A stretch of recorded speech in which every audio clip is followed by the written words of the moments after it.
กูยาวๆครับเนาะให้กับมันก่อนเปลี่ยนทางครับก็เลยเฮาขึ้นลงมาน่ะคือบ่ได้ฮู้กวนกลมเยี่ยวว่าเอาครับหมายสูงครับมื้อนี้ได้ก็เข้าทางของเฮาได้อ่านยิงอ่านไว้ เหนือร้อยอันสูงเรือเซเว่นในเมืองใต้เฮานี่ค่ะเนาะมื้อแล้วก็ทุกทีเดจ้าดีวันการค่ะเนาะทีในก็ดีเป็นวันการค่ะเนาะมื้อแล้วได้ก็มีไว้เจ็ดนายปลายอินค่ะเนาะเจ็ดนายปลายอินเฮาต้องอยู่ไว้ตีวันการค่ะเนาะแล้วก็มักกุมทุกน้ำเบใจค่ะเนาะกัดก็กัดเบใจเฮาขาดที่ก็ถึงไกปุ้นหลายนายจอมตังเดี๋ยวเป็นตั้งหือพองเลย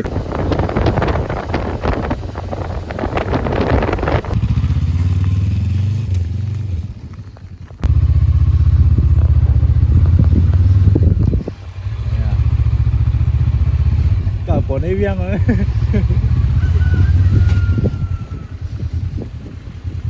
แต่ฮะจะอยู่ฮัลโหลมาผิดทางเหรอมาผิดทางเหรอกับฝนไอ้ว่างเลยอะไรเนาะอ๋อครับว่าเสียเฮาลูกวันการมาแล้วก็มาถึงไว้ดีจ้องเมืองตอมค่ะเนาะปนว่าเข้าทางเป็นจุ่มมงค่ะเนาะยันบัวดีเด้งเข้าทางได้มันบ่ไกลค่ะเนาะยันบัวฮู้ทางเลยได้ถามเพิ่นจริงๆมาบางทีก็ผิดทางเนาะมาให้เจ้าก็เอาจากเข้าทางกับจุ่มมงค่ะเนาะดีเด้มันบ่ไกลค่ะเนาะ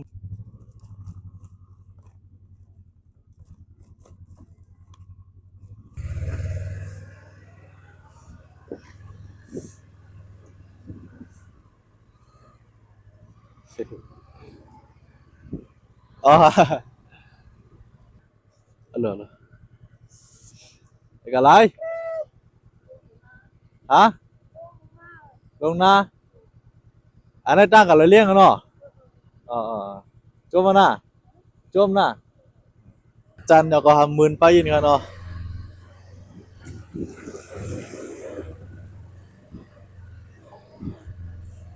เอ้ยหลอดเทียดหลอดซอดหรือหลอดสู้ถึงตีใครนวดเลย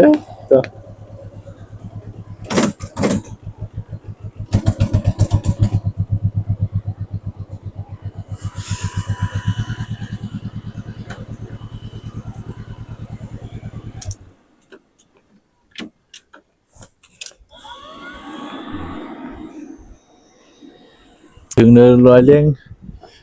ตีตอนตาตีไว้รถไว้การเรียบร้อยค่ะเนาะเข้าดังแต่ได้มาเลยก็เลยว่าง่ายๆค่ะเนาะ3 กรัมค่ะรวม3 ตีค่ะเนาะทีเด้เลยนักแข่งล็อกอินค่ะเนาะแล้วก็ยังฮะยินเด้งฟังน่ะยินเดฮิตว่าฮิตตั้งเหล็กก็เลยเห็นไหมครับเนาะแต่ตอนระยะเนี่ยเพียงเดี๋ยวรวดเขาก็นำเองหยอดหมดแล้วครับเนาะแล้วก็ยังฮะทุกกว่าอะไรอยู่ฮะเมื่อแล้วก็กว่าเขาได้ขึ้นร้อยนั้นเว้สร้างทัดนี่ครับเนาะงั้นบอกเขาเตรียมเขาพักมาเรียบร้อยครับเนาะทำเลยแบกกันเลยครับเนาะยันบอกออกมาก็มี7 นายออกมาลูกตีวันการมา7 นายครับเนาะเมื่อแล้วก็มาถึงไอ้ดีใน9 นายควายยันบอกว่าไก่เด้มบ่ไก่ครับเนาะตั้งหยาบไปเถอะเนาะเป็นตั้งมาหินแล้วก็เป็นขึ้นร้อยมาหินโกโก้กักๆเนาะแล้วได้ก่อนถ้าได้ขึ้นร้อยก็ก่อนที่ขี่จะขึ้นอันนึงปลาอะไรเลี้ยงก็เวสร้างทัดกันครับเนาะไปเสียเขาสร้างทัดสร้างหางเรียบร้อยก็ในก็ได้ขึ้นอันนึงจึกร้อยครับเนาะจึกร้อยเดี๋ยวมีนะครับเดี๋ยวมีนั่นเนื้อมากุมครับเนาะเหมือนขึ้นกันเนื้อมากุมเดียวนั่นอันนี้ครับเจิงฮะขึ้นนะครับที่ไรขี่เจอขึ้นนะครับเนาะแล้วก็ก่อนไปขึ้นอันร้อยก็ได้ขึ้นเจ้าพี่น้องเขามาด้วยหน่อยครับเนาะกะพวกอันขึ้นเดี๋ยวอันน้ำลงกันเนาะลงมาน้ำมันอันเดี๋ยวมาเอาได้ขึ้นเนี่ยครับเนาะในครับตั้งค้างได้บรรยากาศตั้งค้างได้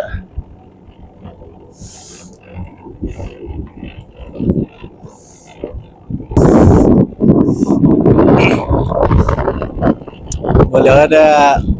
ใครว่าออกถึงในกลางแล้วเนาะ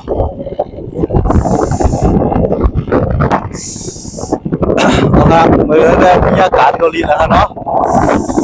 เนาะอันคาราดที่ได้มันใจหางขับก็เคยบ่นมาอ่ะครับกำไรก็ได้ถึงแล้วครับเนาะอร่อยแต่ได้มาถึงเลยเนื้อแน่ๆใจบ่หาดแผ่วๆครั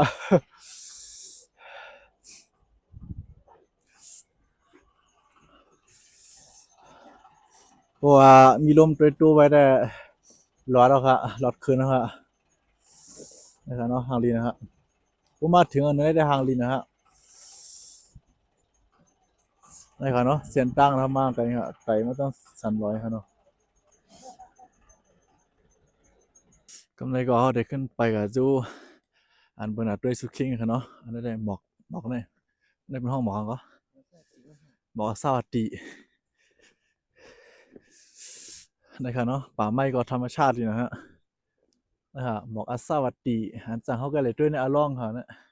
ป่าไม้ได้เข้มนะฮะธรรมชาติดีนะฮะ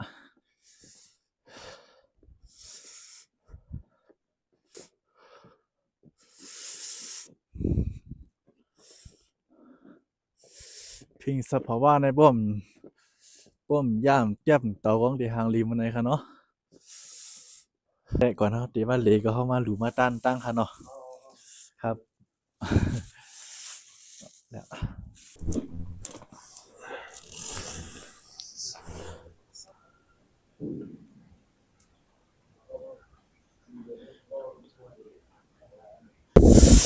อ๋อครับไม่สูงครับ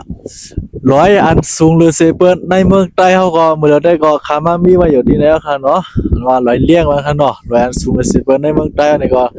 เตรียมพี่น้องเขาก็ได้ฮู้ค่ะเนาะเป็น100เลี้ยงนะคะเนาะด้านสูงนี่ก็มี7ถึง7ปาก77ท่านนะคะเนาะอันนี้ครับก็เฮ็ดป้ายไว้ด้านหลังนี่ค่ะเนาะกองหมู่ได้นำค่ะเนาะมีหลายสูค่ะเนาะมีไว้11สูนะคะเนาะแล้วก็มีหลายๆเนี่ยต้องไปเลยกว่าจบแล้วค่ะเนาะในก่อนก็จะมีด้านในก็โมหันอันหนึงสูค่ะเนาะโมหันอันหนึงสูอะเหลือแต่ทุกอย่างพองแหลดออกแล้วหันหลายๆด้านค่ะเนาะเพราะว่าบางกำก็แหลดที่ออกบางกำก็มากลุ่มได้มาบางกำก็มันพังเงือเนี่ยมันมีดีได้ว่ามันเป็น3เข้าค่ะเนาะเรื่องค่ะเนาะเป็น3เข้าค่ะดังนั้นก็เพราะมาด้วยดังนั้นก็จะเป็นดังเราก็อยู่ที่เมืองป่าเสดด้วยครับ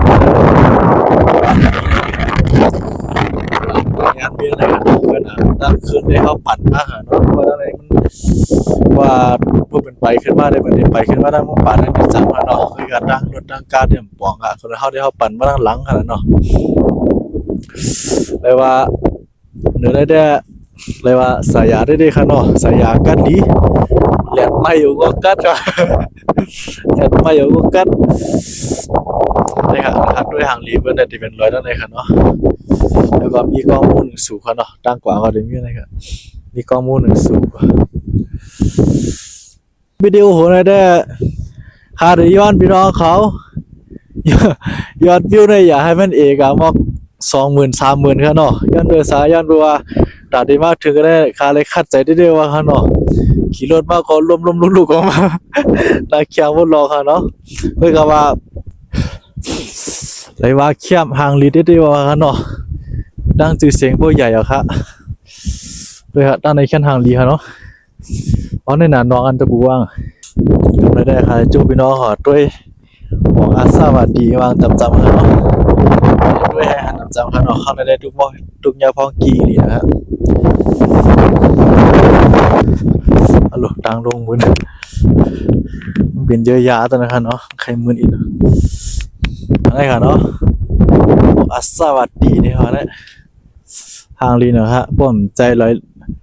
เคยว่าผมใจดีในเล่มหันเลยค่ะเนาะอาจจะมีดีในดีเดียวครับตำหนักยามหันมาได้เนาะอาจจะมีดีหลายเรื่องดีเดียวครับหลายเรื่องได้นำนะฮะบางต้นก็หมอกแล้วบางต้นก็ไปหมอกกันเนาะมันจังตัวในก็ทุกอย่างฟ้องหางลีได้ครับมันจังเขาว่าใครมาเมื่อไกลเหลียดไม่ครับเนาะก็ไม่ได้หมอกกลุ่มมากครับด้านหลังให้หมอกกลุ่มครับเนาะดีขึ้นคืน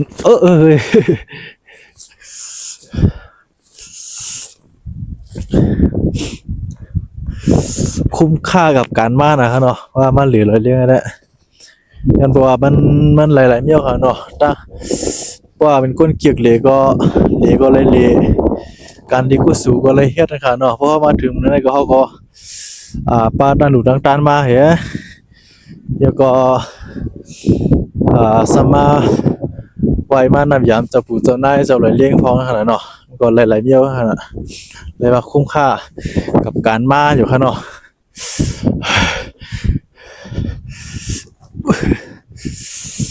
นี่ครับ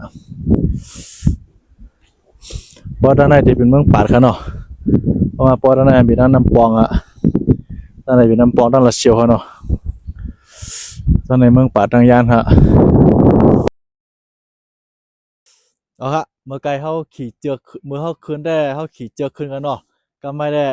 นั่นคือโบเด็ดเลยผู้จี้จิ๋มกูเจอคนเดียวก็ไม่ได้ขึ้นไปลงค่ะเนาะเมื่อไกลได้ขี่เจือกขึ้นมาก็ไม่ได้ขึ้นไปลงตั้งอันเบิ่นไปลงเลยค่ะเนาะ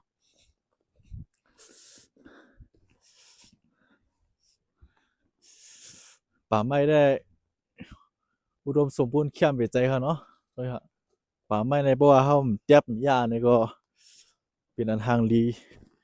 ติๆว่าๆค่ะเนาะเฮาถามหลายๆก็หลายๆทีหลายตั้งเจ้าหน้าที่นั่นจังได๋ก็บ่ว่าไปลงได้มันสิไวขึ้นค่ะเนาะอันนั้นได้บ่ขึ้นได้เลยว่าง่ายๆค่ะเนาะเลยว่าคืออยู่ตันๆครับแล้วก็บ่ลงได้ที่ไวยิ่งค่ะเนาะบ่ไปลงได้ไปลงลอยๆค่ะเนาะบ่ใหม่ค่ะเอเซๆ ได้ไปว่าไปก็เอิ้นไปขึ้นถ้าได้ฮู้จิจิ๋มระยะสางหลายมีโอหาเนาะนะครับอ้าวแล้วป่าไม้ได้เข้มเบ็ดใจผู้ดันในป่าไม้ที่มาบนตามาเขาเนี่ยนะครับเอากลมขึ้นอะไรก็เป็นเฮ็ดเจือกไปนะครับเนี่ยจันเจือกไอ้ขึ้นฮะเขาขึ้นได้เหือดันๆครับเนาะคุณลงได้อ้าวแล้วป่าไม้เข้มเลยปงจันเห็นได้บ่ลงได้ลงไวครับเนาะผมสร้างตัวอะไรก็กิ่งลงฮะ ชอกกันได้แล้วครับเนาะก็เลยขึ้นมาด้วยบนขี่ขึ้นกิโลขนาดนี้ครับอันนี้ก็บนก็ขี่ขึ้นกิโลมีคนมาเหลดันๆเอาครับเนาะใครว่าลงก็ไม่ได้ลงมาถึงกันได้แน่ครับเนาะอย่าว่าขึ้นขนาดเนาะตอนหลังลงมาดังฮือปิดใจครับเนาะเมื่อกี้ขึ้นจำเจอนะครับเนาะขึ้นไปลงมาครับเนาะเราได้มาถึงไปกันได้แล้วฮะฮืมจางลาเดียวอะดินนี่เจ็บปิดใจครับเนาะเปิดในทุกคืนฮะเขาได้ลงมาฮะเราเข้านี่มากุมกันนั่น